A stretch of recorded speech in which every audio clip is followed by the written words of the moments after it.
Hey, it's Friedo, and in this episode of Your Podcasters, we're going to be talking to Rodney from Star Local Media. Star Local Media owns 14 publications in and around the Dallas-Fort Worth Metroplex, and Rodney and I are going to be talking about the future landscape of the way people consume media.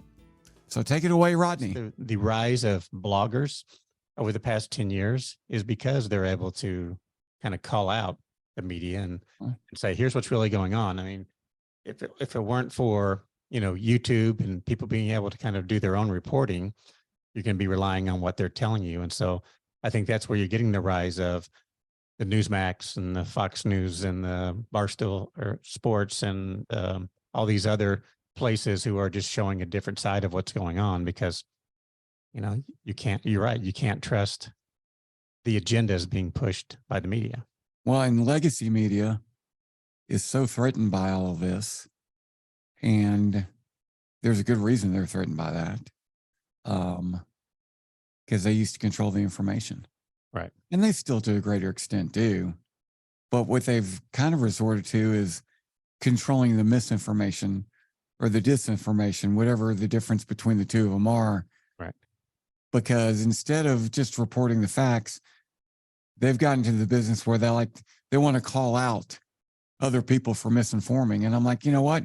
Why don't you just make sure your own house is clean? Right. And then you can start calling other people out. But when any of these legacy media people start talking about disinformation, it rings so hollow in my ears because they've been doing it since day one. When I think of nothing else, the Trump era, if you want to call it that, really put a spotlight on the agendas that each network has. Because and I think that was coming with or without Trump also. Yeah, I think it was more magnified with him. Yeah, he's kind of like COVID, where there are trends that were going to be happening, and he just accelerated everything. Exactly. Yeah, because I mean, they were there. Everybody kind of already knew a little bit, but once he came on the scene, I mean, it was so polarizing for people that, I mean, their agendas and biases, whether admitted or not, came out very strong on that. So I would say if you want to trust anything you hear, listen to Friedo and Rodney would be my recommendation. There you go. That's right. And I would tell you, be careful of that too, because I definitely have agendas. As hard as I try not to push my agenda, or at least recognize there's other sides. Here's what I try and do: recognize there's other sides. And I think you mentioned it earlier. I think we all kind of have, our own biases. We have our own feelings, but I mean, as long as we're able to kind of have an open discussion about it without calling people names and at least acknowledge both sides. I saw, where did I see it? Somebody was talking the other day, two politicians. They were pretty, I think it may have been Trey Gowdy and somebody else. I can't remember, but they basically said, we don't agree on most things, but we can always have a civil discussion. And at the end of the day, we can agree to disagree on certain things, and we go on our way, and we're neither are worse to wear. But I mean, unfortunately, the media has made it so that's not how the world works anymore. Yeah. If you don't agree, you're terrible. We can't be friends. This whole Facebook nonsense of we're going to unfriend me on Facebook because you like somebody. I mean, that's just stuff that, seventh grader stuff. And it's kind of our own fault because all the media is trying to do, and it's supposedly not their job, but it is they're trying to guess what will get them the biggest audience, right, and what do consumers want. And unfortunately, consumers, we have shown the media what we want. Oh, yeah. And what we want is extremes and controversy. And back to quickly on, there's zero reason other than that is why Trump was on CNN prime time on a town hall. Only reason was for ratings. And they're back to figuring out, you know what, when Trump's around, I get a lot of people to watch it because, again, it's a dumpster fire that they're all watching and everybody wants to see that. So it's all about the money at the end of the day. If you want to have fun, one of the, and I don't have kids, but just watching the world through a kid's eyes I just love doing that. And yesterday is one of those times where I'm friends with a woman who has two of the coolest little boys you'll ever meet. And I hope I don't get their ages wrong, but they're 6th grade and 3rd grade, basically. And the 3rd grader, we were at a restaurant yesterday that has a game room with one of those claw games where you win, and they have a pop a shot and stuff like that. Well, the kid was looking for a dollar bill because he wanted to go play some games. And so he came up to me and he's a little salesman, asked me if I had a dollar bill. And I said, well, no, I just have a 5. He said, that's okay. Yeah. And I said, okay, let me ask you this. Father Friedo, pat myself on the back. I'm not just going to give the kid $5. He's going to have to earn it. So I said, can you tell me who the president on the $5 bill is? Who's this guy? He said, that's Lincoln. I said, what's he famous for? Now, Rodney, I'm going to put you on the spot. I'm going to give you 3 guesses on what Lincoln's famous for in the eyes of an 11-year-old. Being shot. Probably 9-year-old. Being shot would be one of them. No. Lincoln Monument. No, they wouldn't know that. I don't know. You nailed it. Being shot. No. Oh, the Lincoln Monument? He said, the kid said, he's a statue. That was his first answer. I said, what's he famous for? For being a statue. Nice. I almost wanted to give him another 5 just for that smart ass answer. But not freeing the slaves, not being shot, not even being the president. Right. He's a statue. Interesting. I like that answer. Yeah, it's good. So anyway, seeing the world through innocent eyes. Well, and it's actually, I wish we all could do. It's kind of weird, and I don't know how much time we got. Of course, we can get as much time. We can go forever. It's but my daughter is 24. I always ask her about something on the news. She goes, I don't ever watch the news, because they just don't. It's just a different as they get older, and you see these interviews with people on the street. On some of those, like who's the president, who's this, and they don't have any clue. Part of that's kind of scary, but the other part, like my daughter, she's like, it's too depressing. I don't want to watch that. I mean, all there are is arguing and it's like, you know what? She's probably right. I mean, the flip side of that is we probably watch too much of that. And so we get somewhat jaded in our beliefs of that.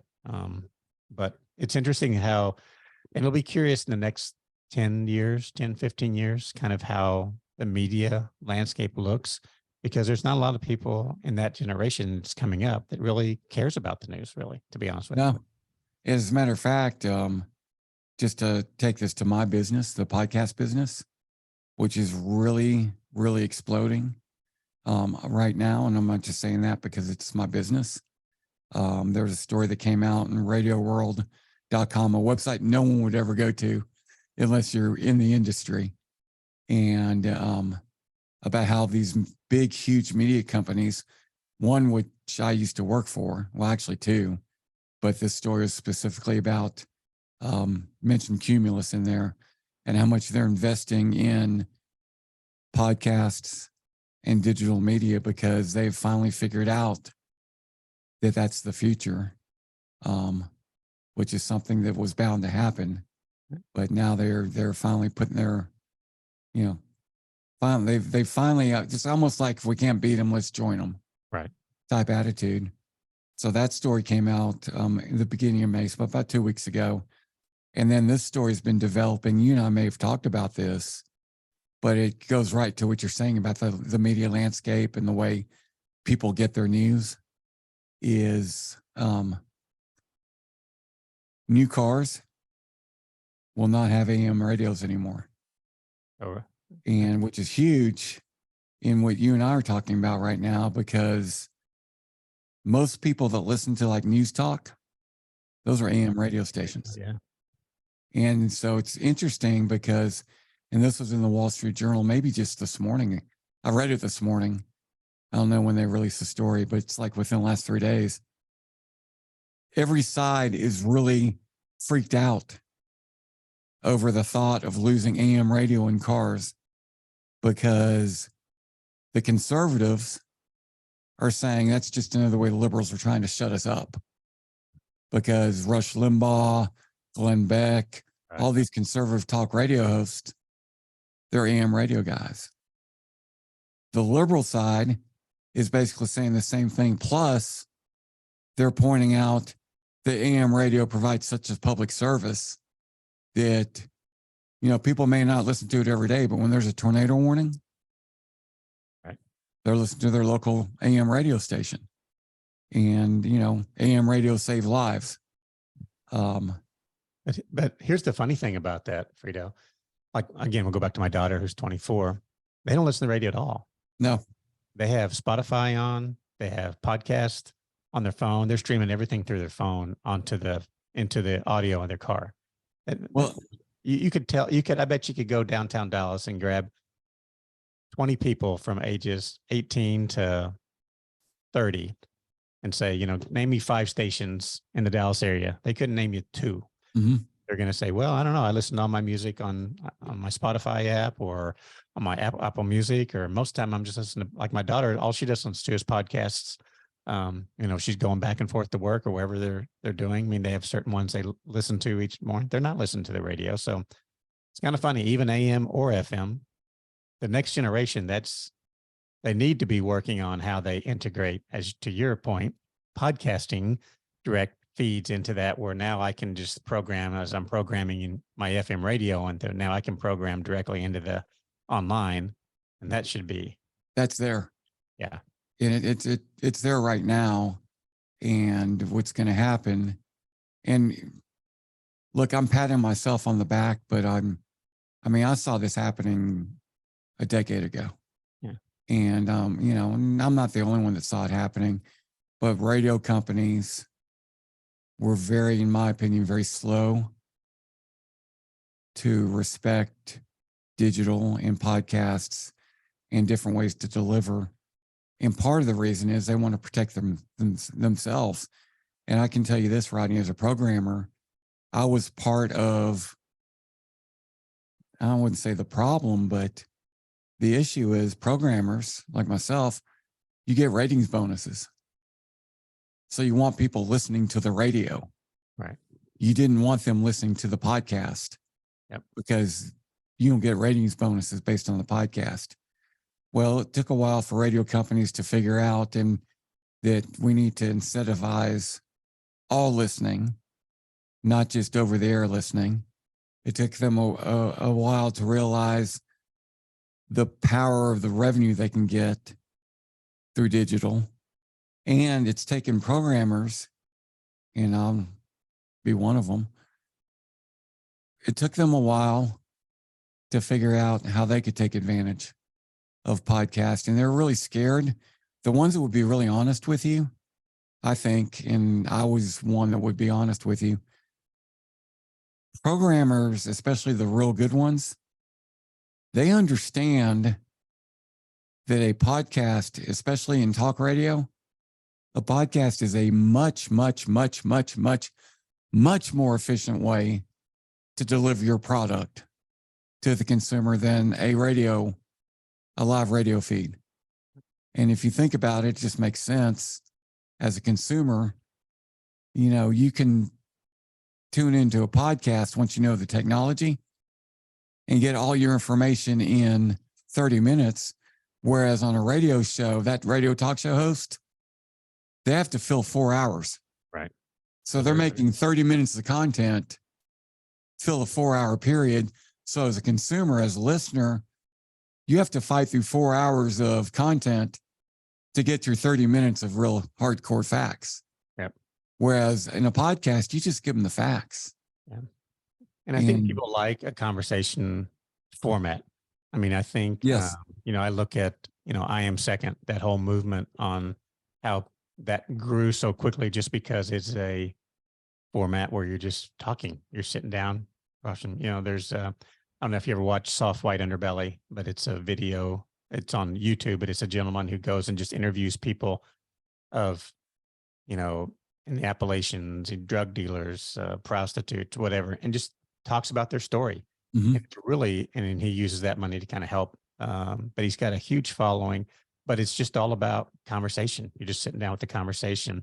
And I think people like that more than someone preaching at them of, here's what's happening today and here's what you need to know. It's more of people like that, being able to just kind of sit down, kind of like I think a podcast. And again, you know this more than anyone because you know that's your world. But I think I think the reason podcasts are so effective is just it's kind of like whoever's in the podcast. It's kind of like you're just sitting in the car with them, and you get a chance to visit with them. Exactly. And that's the thing about this medium. And when you talk about what's going to be like 10 years from now, I think it's going to be great for the consumer. Mm-hmm. Because the other thing that a podcast gives you the opportunity to do as a content provider is you can do both of what you just said. You could do, and CNN, hey, they do a good job with their 5 Things podcast every morning. It's 5 to 10 minutes long. Yep. And it's here are the 5 things you need to know today. Boom, boom, boom, boom, boom. So they have that for people who want to get information concise, condensed, and quick. But then they also have other podcasts that are storytelling or interviews, and you can do all that. Look, I'm so bad on video, by the way. I'm talking to you, and I'm putting my hand right in front of the camera as I'm pointing to you. Well, I was just going to tell you, you're covering up the Friedo face there. Your moneymaker there. You don't want to cover that up on your podcast, but you're right. It's just that people enjoy that conversation, and we talk about it in our business. The newspaper media business it's audience. Mm-hmm. And so how can I get, my message to the largest audience? And podcasts can do that because you can now, like I'm sure you will do here, you'll share this on Facebook, you'll share this on social media, it'll be on, podcasts. So there's ways to kind of get that out. But I think that conversation, you're sitting in your office, I'm sitting in my office, we're able to kind of have a conversation. And I think people like that. I think obviously the numbers prove that to be, and so on, and that we can talk about any subject. And like I say, we started at one place, we're ending another place here with podcasting, but it doesn't matter. You can just kind of have a free exchange. As a matter of fact, Rodney, this is a freedom that this type of media gives you. Is no, we didn't start we didn't start in one place because I'm separating this out. This is going to be a couple different episodes. Okay, there you go. But well, I know you'll work your magic behind the scenes. I do have a question for you on the print media side. Yeah. Is do y'all you talk about audience? Do you ever talk about engagement? We do. And how to engage that audience? Because I think that's something that people are looking for now as well. Yeah. And that, excuse me, part of what we try to do is recognize who our audience is. I mean, I think that's unfortunately what a lot of people in media do is they just kind of splurt it out. Yeah. Speak.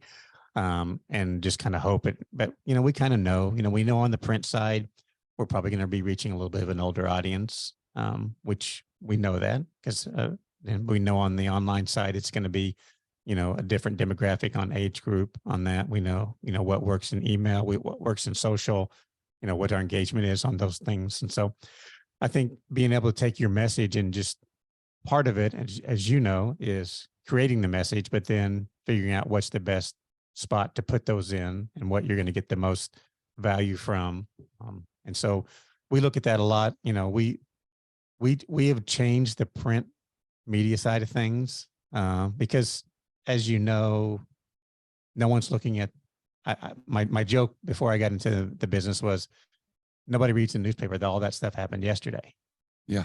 So, which it is. So what we do is kind of more highlight things that happened during the week, do specific profiles on people, interesting stories that more of a feature-based print, as opposed to like the Dallas Morning News, who has a daily publication. They can do things that are a little more. But in this day and age, especially in the sports world, everybody knows what the score was. Everybody knows who won, Exactly. 2 seconds after it happened. No one running to get their newspaper Saturday morning to find out what the score of the football game was Friday night. Everybody already knows. So you've got to change the way you're distributing news and information in sports. And so those who adapt to it and kind of, again, take more to maybe even a podcast mentality of a conversation with your audience, which is, I think, what we're doing more is we're having a conversation about here's some really cool. I mean, we did a profile on you a few weeks ago. You know, again, people in the community that are doing a lot of cool things, and that you wouldn't necessarily hear otherwise. And so we're trying to figure out how to engage more with our audience. I think podcasts are a huge way to do that. But I think ultimately where the industry will be going, all media, is if you're not engaging in a conversation strategy, I think you're going to be left out. You know, and here's the good news, I think, for consumers also is a lot of programmers and content creators. I think a lot of them had the mentality of let's give them the content we want to give them and train them to want our content, rather than looking at the way that I think you should look at it is who's our audience and let's give them the content that's going to appeal to them. Right. And rather than training your audience, which there is a little bit of that, and there's a place for that, but providing what your consumer wants is so important in everything else. Why wouldn't it be in content? Right. And I think, you know, and people that we know, I mean, so the new radio station that the guys have with the Freak. Oh, you're in the Metroplex, the Freak. Yeah. Yeah. I mean, they do a great job of, I think, really not, they're kind of a sports radio, but not sports radio. But they've taken that of, we're just going to talk about kind of whatever comes to mind and what's going on. Now, sometimes that gets, you know, they chase a few rabbits sometimes when listening to them, but I think they're gaining a really good audience just by having that, you know, we're just going to kind of talk like we're all in the room together and see where it goes. And you know what, to a large extent, it really, and see if I can explain this properly. To a large extent, it doesn't matter whether they're gaining a large audience or not. As much as is the audience they're gaining, does that audience feel like they're gaining a large audience? Right. Meaning that if I'm listening to that radio station, do I feel like I'm the only one listening? Or do I feel like I'm part of a huge revolution? And I think it's actually a good job. From what I've seen, just on things they post on social media and different things, their audience really engages with them. Yes. And if they've got contests or whatever, those people are out and about. They try to go find them. They go to events that they have. I mean, I've been surprised. It's a lot more engaged audience than you would think a typical, you know, radio station group would be, because I think they've made it so it is, again, it's like you're sitting in there with them and you're just kind of all visiting about whatever the events of the day or whatever comes to mind. And kind of people play along with kind of whatever shtick they happen to be doing on different things. But I will say that format, I think, is where things will go in the future, because again, when you hit the nail on the head, when you feel like you're a part of that audience, then you've won. Yeah. You know, in a lot of ways, perception is everything. And I can tell you one of the tricks, it always bothered me in talk radio when a talk show host would mention that no one's calling. Because there's plenty of times that no one calls to talk about a topic. That doesn't mean the topic is a bad topic. It could just mean that you haven't taken any calls in half an hour. So why would I pick up the phone and call? I know I'm just going to be on hold. And some very good talk show hosts or very good producers are able to make it sound like, hey, we just had a line open up. Give us a call right now. When the truth of the matter is all the lines are open, right, but they don't want to say it that way. They want to present it like, here's your opportunity. We just had, the lines have been full all morning long, but we have one line open right now. Yeah. And that's important. And it's not fraudulent necessarily. It's, you want the audience to feel like they're a part of something. Right. Because they are. I mean, if it wasn't for the audience, no one will be there. You wouldn't be there. You wouldn't be there. I think that's what is changing and what's going to have to change. And you hit the nail on the head. I mean, it's all about audience. It's who you're reaching, you know, how you're reaching them. Again, that's all we preach, especially on the sales side of our thing, is that we sell audience, Mhm. and we're trying to grow an audience, and whatever that audience looks like, whether it be print, digital, email, social, you name it. I mean, you need to understand who your audience is and reach them there, as opposed to, like you said, training your audience to come to you. You need to train yourself to go to your audience. Yeah. Well, all right. I think we've hammered it home. Yes, sir. All right. So we will talk to you next time. I think we need to do more of these videos, maybe. Yeah, I think so. I enjoy it. All right. Well, have a great day, Rodney. Bye-bye.